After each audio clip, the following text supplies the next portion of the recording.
નમસ્તે વિદ્યાર્થી મિત્રો. તો આગળના જે વિડીયો આપણે જોયા તેમાં આપણે વાત કરેલી હતી વિદ્યુત સ્થિતિમાનની, કુલમ્બના નિયમની, ગાઉસના નિયમની વગેરેની. આજે આપણે વાત કરવી છે બિંદુવત ધન વિદ્યુત ભારના વિદ્યુત ક્ષેત્રમાં.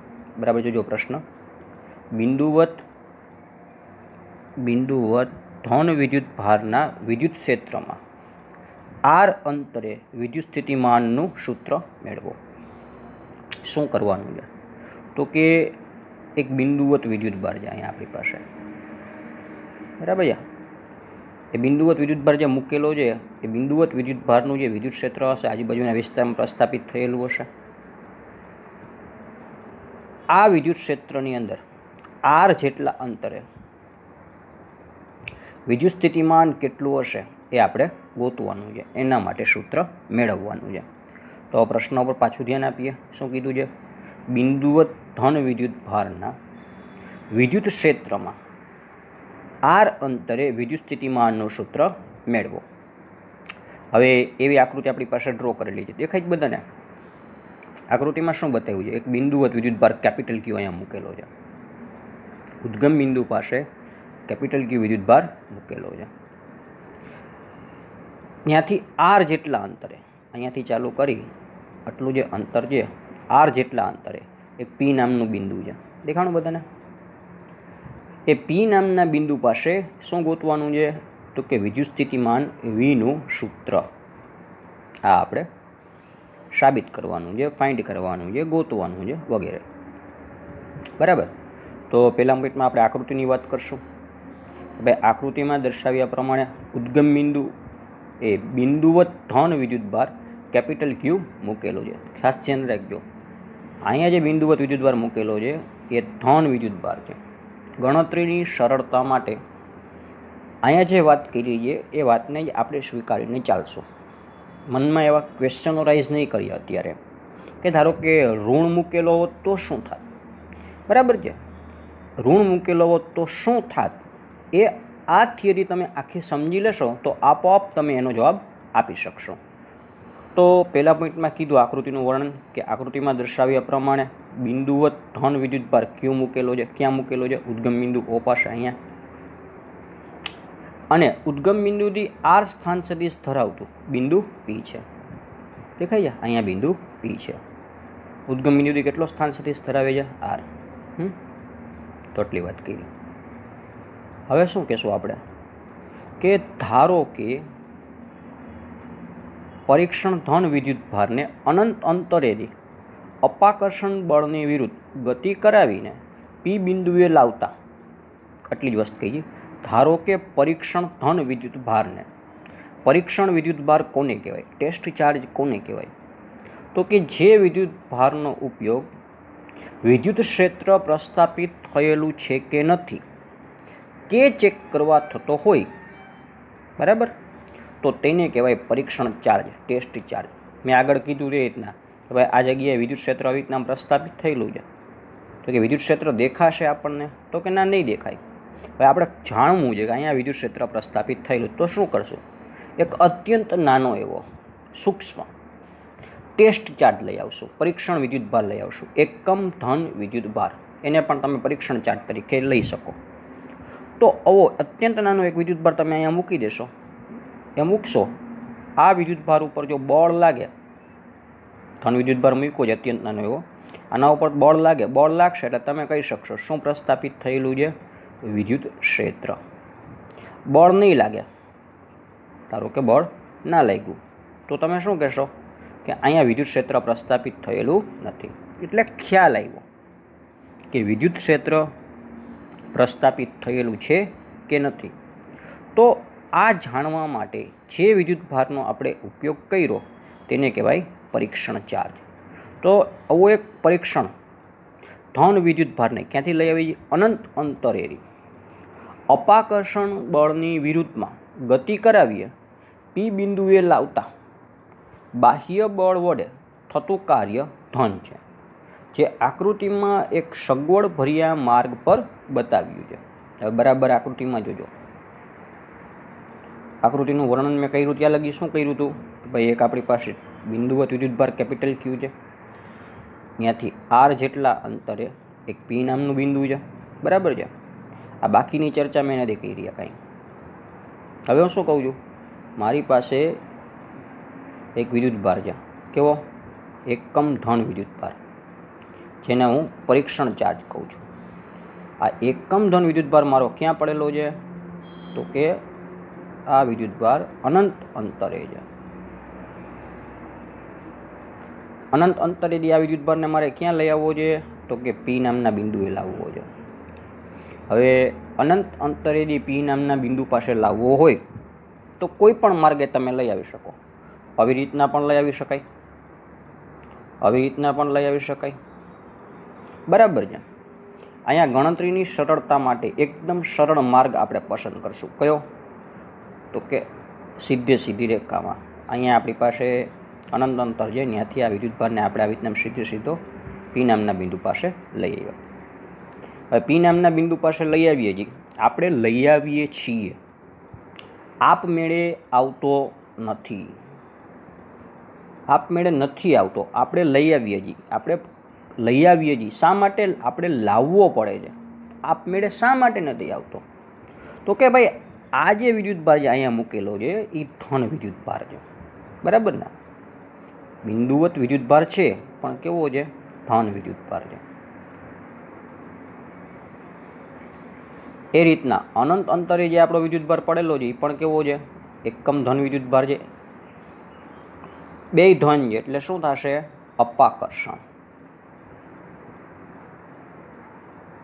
અને અપાકર્ષણ થાય છે એટલે આપણે એને જેમ જેમ નજીક લઈ આવતા જશું એમ બળ લગાડવું પડશે.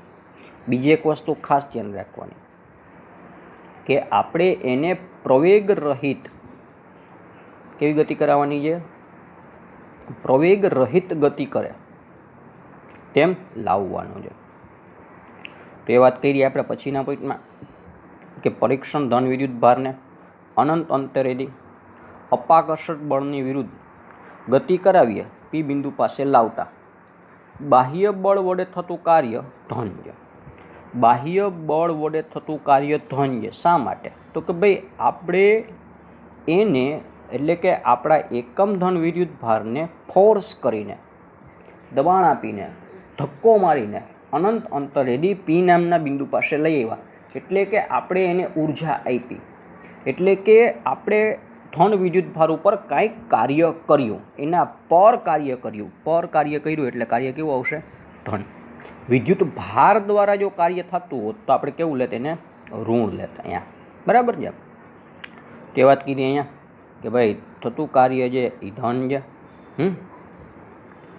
જે આકૃતિમાં એક સગવડ ભર્યા માર્ગ પર બતાવ્યું, એટલે કે અહીંયા ધ્યાન લેતા આવશો આશું. હવે અનંત અંતરથી જ્યારે આપણે લઈ આવીએ છીએ તો શું સીધે સીધો આવી રીતના લઈ આવતા હશું? તો કે ના. એના માટે આપણે શું વિચારશું? તો કે આપણે એના માટે એવી રીતના લઈ આવશું, એવો વિચાર કરીને લઈ આવશું. પહેલી કન્ડિશન એ છે કે તે પ્રવેગ રહિત ગતિ કરતો હોવો જોઈએ.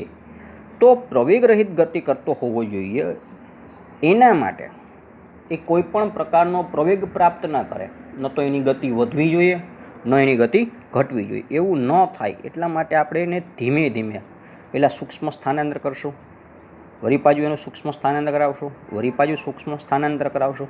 આમ ધીમે ધીમે અત્યંત નાના એવા સૂક્ષ્મ સ્થાનાંતરો કરાવી અને ક્યાં લઈ આવી છીએ? પી બિંદુ પાસે.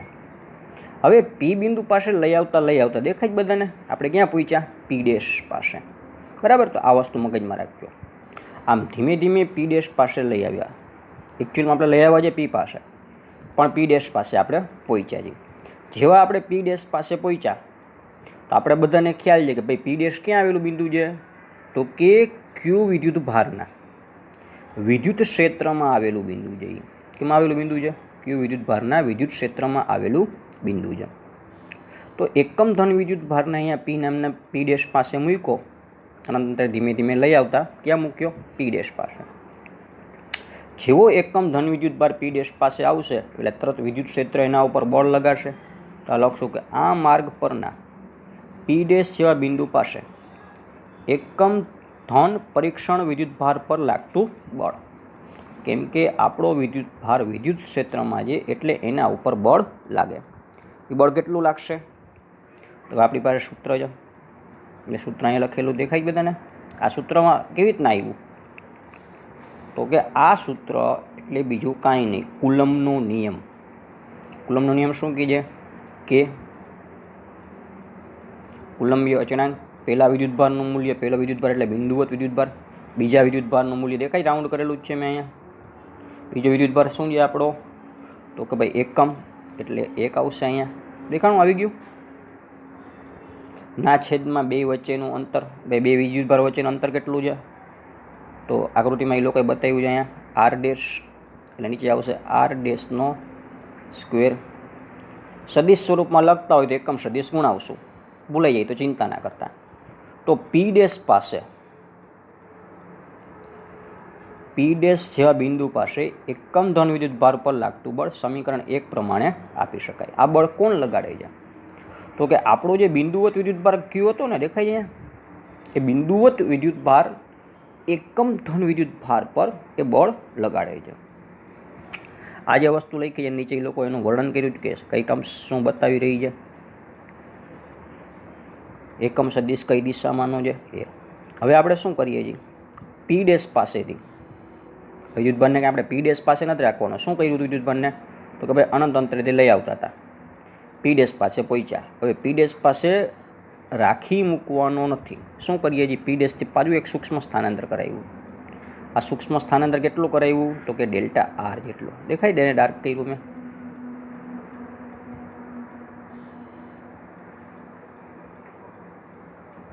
દેખાણું બધાને એકદમ ડાર્ક કર્યું. તો પી ડેશ પાસેથી અત્યંત સૂક્ષ્મ સ્થાનાંતર કરાવ્યું. કેટલું કરાવ્યું? તો કે આ અત્યંત સૂક્ષ્મ સ્થાનાંતર કરાવ્યું આપણે ડેલ્ટા આર ડેશ જેટલું. ક્યાં છે? તો કે આર્યું અહીંયા છે. હવે આટલું સ્થાનાંતર કરાવ્યું હશે એટલે તમારે કંઈક બળ લગાડવું પડશે. એ બળ ઓછામાં ઓછું કેટલું લગાડવું પડે? તો કે આટલું બળ છે એના જેટલું તો ઓછામાં ઓછું લગાડવું પડે. જેને મેં એરો દ્વારા બતાવ્યું છે સમીકરણ 1, એ કોણ લગાડે છે આ બળ? તો કે આપણો કેપિટલ ક્યુ વિદ્યુતભાર. હવે તમારે વિદ્યુતભારને જો ગતિ કરાવી હોય, એકમ ધન વિદ્યુતભારને જો ગતિ કરાવી હોય તો આ જે બળ લાગી રહ્યું છે એની વિરુદ્ધ કંઈક કામ કરવું પડે. આકૃતિમાં બરાબર જોજો આ વસ્તુને. આ એફ જે સમીકરણ છે એ બળ કઈ દિશામાં લાગતું હશે? આ દિશામાં. હવે તમારે વિદ્યુતભારને વિરુદ્ધ દિશામાં લઈ આવવો છે, એટલે કે આ દિશામાં આમ લઈ આવવો છે. તો તમારે આ દિશામાં બળ લગાડવું પડે. આ બળ ધારો કે અહીંયા એફ જેટલું લાગે તો તમારે પણ ઓછામાં ઓછું કેટલું બળ લગાડવું પડે? એફ જેટલું. એફ જેટલું જ લગાડવું પડશે. શા માટે? તો ગતિ કેવી કરાવવાની છે? પ્રવેગ રહિત. અને પ્રવેગ રહિત ગતિ ક્યારે થાય? તો કે જ્યારે પદાર્થ પર લાગતું પરિણામી બળ શૂન્ય હોય ત્યારે. દેખાય છે? તો સમીકરણ 1 દ્વારા જે બળ મળ્યું એ આ દિશામાં લાગી રહ્યું છે. આપણે વિદ્યુતભારને ગતિ કરાવી એટલે કે આ દિશામાં આપણે બળ લગાડવું પડશે. તો એ જ વસ્તુ અહીંયા આપણે કહીશું કે ભાઈ અમે ડેલ્ટા આર જેટલું સૂક્ષ્મ સ્થાનાંતર કરાવ્યું. આર ડેશથી આર ડેશ અહીંયા માઇનસ આવશે. આ ટર્મ્સ બરાબર છે, અહીંયા ભૂલ છે નહીં. અહીંયા જે છે અહીંયા R dash minus delta R, બરાબર એ ધ્યાન રાખજો. તો વિરુદ્ધ તમારે કાંઈક બળ લગાડવું પડ્યું. બળ લગાડવું પડ્યું એટલે શું કહેશું આપણે? ઉર્જા આપવી પડી. અને ઉર્જા આપવી પડી એટલે આપણે શું કહી શકાય? કાર્ય કરવું પડ્યું. કાર્યનું સૂત્ર શું છે? સામાન્ય આપણે 11મા ધોરણમાં ભણી ગયા. લગાડવા પડતું બળ ગુણ્યા સ્થાનાંતર. યાદ આવ્યું બધાને? તેને સિમ્પલ ફોર્મમાં આપણે આ રીતના લખતા હતા, યાદ હોય તો. W બરાબર F ઇન્ટુ ડી અથવા S. F લગાડવું પડતું બળ, ડી સ્થાનાંતર, બરાબર. તો આ સૂત્રમાં આપણે કિંમત મૂકીએ. બળ કેટલું લગાડવું પડ્યું? તો કે ભાઈ અમારે લગાડવું પડ્યું સમીકરણ 1 જેટલું. તો સમીકરણ 1માં કેટલું હતું? કે ઇન્ટુ કેપિટલ ક્યુ ના છેદમાં આર ડેશનો સ્ક્વેર આટલું, બરાબર. સ્થાનાંતર કેટલું કરાવ્યું? તો સૂક્ષ્મ સ્થાનાંતર કરાવ્યું. પી ડેશથી થોડાક લઈ ગયા ડેલ્ટા આર ડેશ જેટલું. તો દેખાય છે આ જે સૂત્ર મેં મેળવ્યું અહીંયા, એ સૂત્ર એટલે આપણું સમીકરણ નંબર 2. ફરી પાછી વાત કરું છું. કાર્ય એટલે તો કે બળ ગુણ્યા સ્થાનાંતર. ડેલ્ટા આર ડેશ જેટલું સ્થાનાંતર કરાવવું પડે. અહીંયા માઇનસની નિશાની આવશે. ડેલ્ટા આર ડેશ જેટલું સ્થાનાંતર કરાવવું જોઈએ એટલે બળ લગાડ્યું એફ અને સ્થાનાંતર કરાવ્યું ડેલ્ટા આર ડેશ. એફનું મૂલ્ય ક્યાંથી મૂકશું તો કે સમીકરણ 1 ઉપરથી. બરાબર, સમીકરણ 1 બધાને દેખાઈ છે આ રહ્યું અહીંયા. તો એફનું મૂલ્ય નહીં મૂક્યું. હવે બરાબર જોજો ઇક્વેશન શું ડેવલપ થયું. ફરી પાછું હું કહું છું, એફનું મૂલ્ય મૂક્યું એટલે કે ક્યુ ના છેદમાં આર ડેશનો સ્ક્વેર. સ્થાનાંતર કેટલું કરાવ્યું ડેલ્ટા આર ડેશ. આ જે સમીકરણ છે એ સમીકરણને જુઓ અને મેં લખ્યું જે સમીકરણને જુઓ તો એક વસ્તુ અહીંયા ક્લિયર થશે. અહીંયા શું આવી રહ્યું છે? અહીંયા માઇનસ દેખાય બધાને. અહીંયા માઇનસ છે. શા માટે માઇનસ આવ્યું? તો કે તમે વિદ્યુત ક્ષેત્ર દ્વારા જે બળ લાગી રહ્યું છે એ બળ વિરુદ્ધ કાર્ય કરી રહ્યા છો. બરાબર, વિદ્યુત ક્ષેત્ર દ્વારા જે બળ લાગી રહ્યું છે એ બળ કઈ દિશામાં લાગી રહ્યું છે આપણે જોઈ ગયા. વિદ્યુત ક્ષેત્ર દ્વારા લાગતું બળ આ દિશામાં છે અને તમારા દ્વારા લગાડાતું બળ કઈ દિશામાં છે તો કે આ દિશામાં છે. બરાબર ને, કે તમારો વિદ્યુતભાર અહીંયા હતો પી ડેશ પાસેથી, અહીંયાથી તમારે ક્યાં લઈ જવાનો છે ડેલ્ટા આર ડેશ, એટલે કે આ દિશામાં થોડુંક તમારે સ્થાનાંતર કરાવવું છે. તો તમારું બળ જે આ દિશામાં લાગે છે એટલે કે તમે વિદ્યુત ક્ષેત્ર દ્વારા જે બળ લાગે છે એનું વિરુદ્ધ બળ લગાડો છો, એટલે કે તમે વિરુદ્ધમાં કાંઈક કાર્ય કરી રહ્યા છો. તો આપણું જે કાર્ય મળ્યું એ કાર્યનો જવાબ કેવો મળ્યો? માઇનસ. શું કામ? તો કે બળ દ્વારા જે કાર્ય થાય છે આ બળ દ્વારા થતું કાર્ય સ્થાનાંતરની વિરુદ્ધ દિશામાં છે એવું પણ કહી શકાય. એટલું બધું યાદ ના રહે તો મેં જે ઉપર સમજાવ્યું એ કોન્સેપ્ટ યાદ રાખજો તો પણ ઇઝીલી સમજાઈ જાય એવું છે કે ભાઈ આપણું બળ આ દિશામાં, વિદ્યુત ક્ષેત્ર દ્વારા લાગતું બળ આ દિશામાં છે, આપણું બળ આ દિશામાં છે, આપણું બળ આ દિશામાં છે એટલે સ્થાનાંતર કઈ દિશામાં થઈ રહ્યું છે? આ દિશામાં થઈ રહ્યું છે. બરાબર, તો એટલે કાર્યનું મૂલ્ય શું લીધું આપણે? ઋણ. તો આપણી પાસે આ રીતના સમીકરણ 2 ડેવલપ થયું. ચાલો અહીં લગી ના સમજાણું હોય તો વિડીયો પાછો ચેકી લેવો.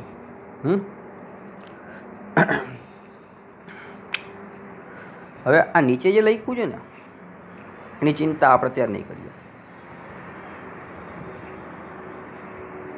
બરાબર છે ને, હું ગોળ રાઉન્ડ કરીને બતાવી રહ્યો, એની ચિંતા અત્યારે આપણે નહીં કરીએ, એ પછી ભવિષ્યમાં કરશું ક્યારેક,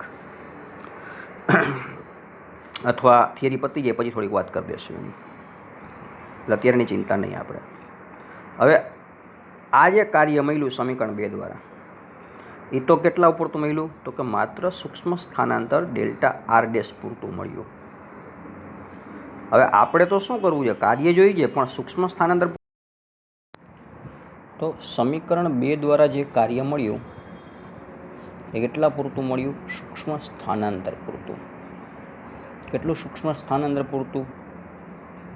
તો કે ડેલ્ટા આર ડેશ આટલું.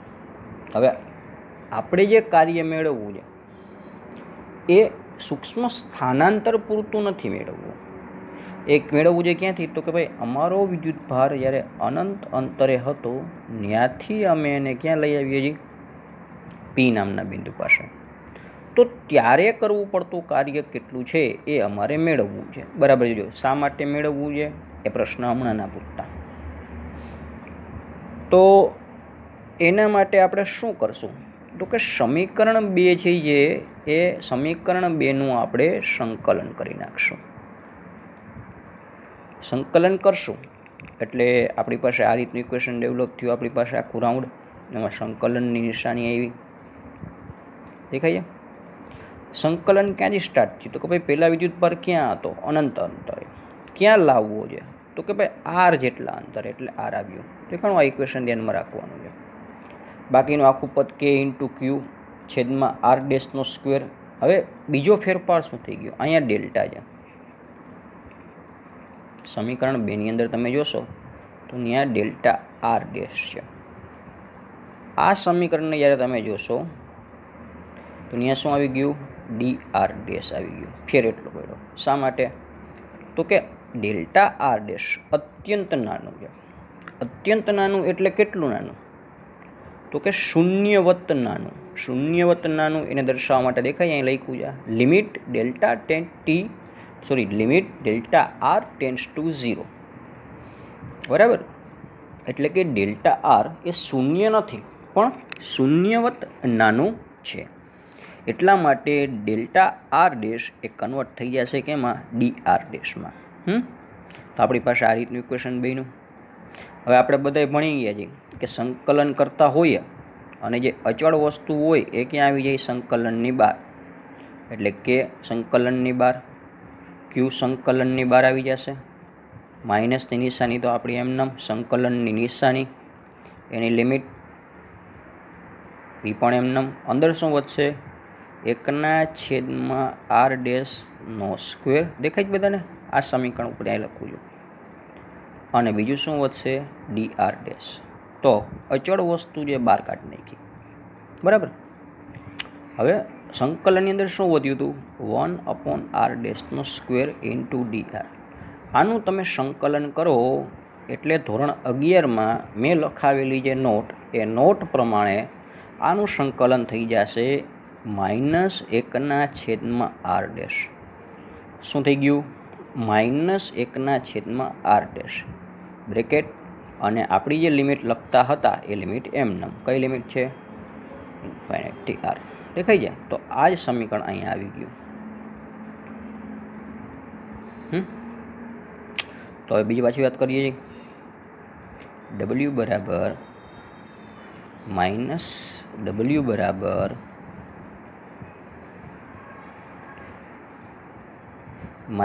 -k ઇન્ટુ ક્યુ.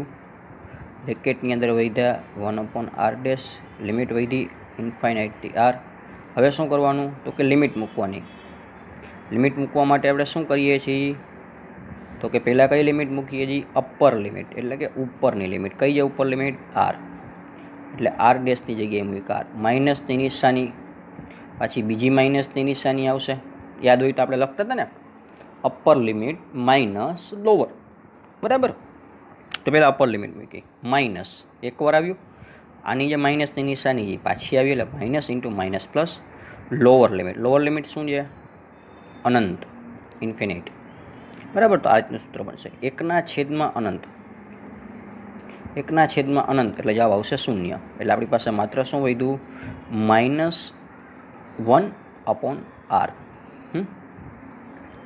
તો એ રીતના આપણું ઇક્વેશન બનશે k ઇન્ટુ ક્યુ -1/r.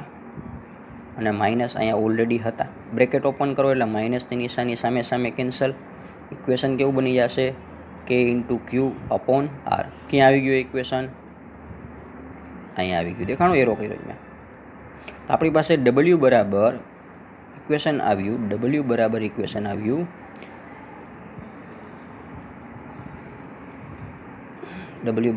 આવ્યું. k ઇન્ટુ ક્યુ અપોન r. બરાબર. આ ઇક્વેશન. હવે કેનું મૂલ્ય મૂકીએ. કેનું મૂલ્ય શું છે? તો કે ભાઈ કે એટલે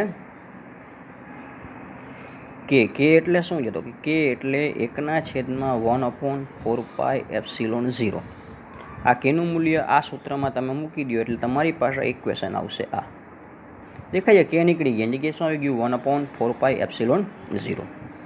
તો તમારા વિદ્યુત ભારને અનંત અંતરેથી વિદ્યુત ક્ષેત્રના પી નામના બિંદુ પાસે લાવવા પડે. વિદ્યુત ક્ષેત્રની અંદર રહેલા પી નામના બિંદુ પાસે લાવો તો આટલું કાર્ય તમારે કરવું પડે.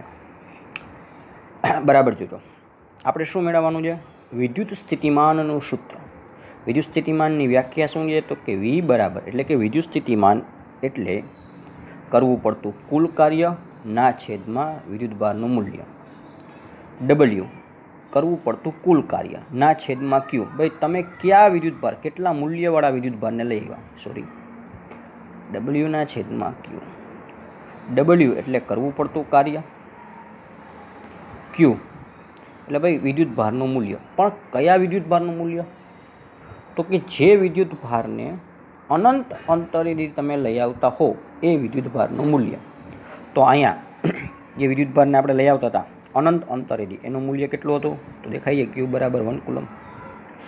સિમ્પલ બનશે. આ ક્યુને કાઢી નાખીએ, અહીંયા શું મૂકી દેશું 1, તો આપણી પાસે સૂત્ર શું બનશે V બરાબર W. એટલે કે જેટલું કાર્ય તમારે કરવું પડે એ જ કાર્ય એટલે તે બિંદુ પાસેનું વિદ્યુત સ્થિતિમાન. યાદ આવ્યું સૂત્ર? આપણે આગળ ડિસ્કસ કરી ગયા છીએ. કરવું પડતું કાર્ય એટલે તે બિંદુ પાસેનું વિદ્યુત સ્થિતિમાન. બરાબર. હવે ડબલ્યુનું મૂલ્ય શું છે? તો ડબલ્યુનું સૂત્ર આપણી પાસે આવ્યું હતું. ડબલ્યુ કે લખવું હોય તો લખી શકાય આપણે. કે વાળું પણ લખાય અને કે વગરનું લખાય, કે ઇન્ટુ ક્યુ અપોન આર. તો આગળના જે લેક્ચરમાં આપણે વાત કરી હતી સેમ એ જ વસ્તુ અહીંયા સાબિત કરી. કઈ? તો કે V બરાબર W. V એટલે કે કરવું પડતું કાર્ય. બરાબર વ્યાખ્યા યાદ કરજો. વ્યાખ્યા શું આપતા હતા વિદ્યુત સ્થિતિમાનની? આગળનો લેક્ચર જોઈ લેજો ના યાદ હોય તો. એકમ ધન વિદ્યુત ભારને અનંત અંતરેથી વિદ્યુત ક્ષેત્રની અંદર ક્યાંથી લઈ આવવાનો છે? અનંત અંતરેથી. ક્યાં લઈ આવવાનો છે? વિદ્યુત ક્ષેત્રની અંદર રહેલા કોઈ બિંદુ પાસે લઈ આવવામાં આવે.